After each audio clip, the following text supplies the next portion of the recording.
Niyanig na magnitude 4.7 na lindol ang Davao City kaninang umaga. Hindi bababa sa 2 sugatan matapos gumuho ang isang waiting shed doon. May report si Micaela Papa. Kuha sa mga CCTV camera na ito ng Public Safety and Security Command Center sa Davao City ang pagyanik sa ilang lugar. Tumama ang 4.7 magnitude na lindol, 9 na kilometro hilangang kanluran ng Davao City. Tumama ang 4.7 magnitude na lindol, 9 na kilometro hilagang kanluran ng Davao City, alas 9:50 kaninang umaga.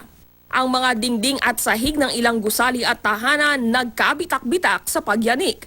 Based sa earthquake bulletin nga giisa sa PHIVOLCS, intensity 4 ta diri sa Davao City and intensity 1 sa Kidapawan City.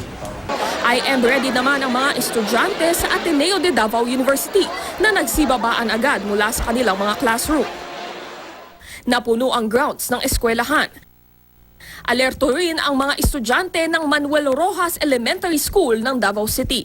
Sa San Vicente Elementary School ng Panabo City sa Davao del Norte naman, dumiretso din kaagad ang mga estudyante sa open field. Nagsibabaan din pati ang mga nagtatrabaho sa Department of Agriculture Region 11 at mga nagtatrabaho sa Damosa Topaz Tower.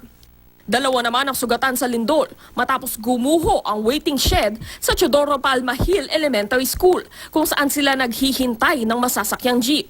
Rumisponde ang mga otoridad kina Maria Teresa Pusta, 43 years old, at Fei Yu, 67 years old. Nagpapagaling na sa Southern Philippines Medical Center ang 2 sugatan. Ininspeksyon naman agad ng DPWH ang natumbang waiting shed. Pasado 1:00 ng hapon, nakaranas pa ng aftershock ang buong Davao.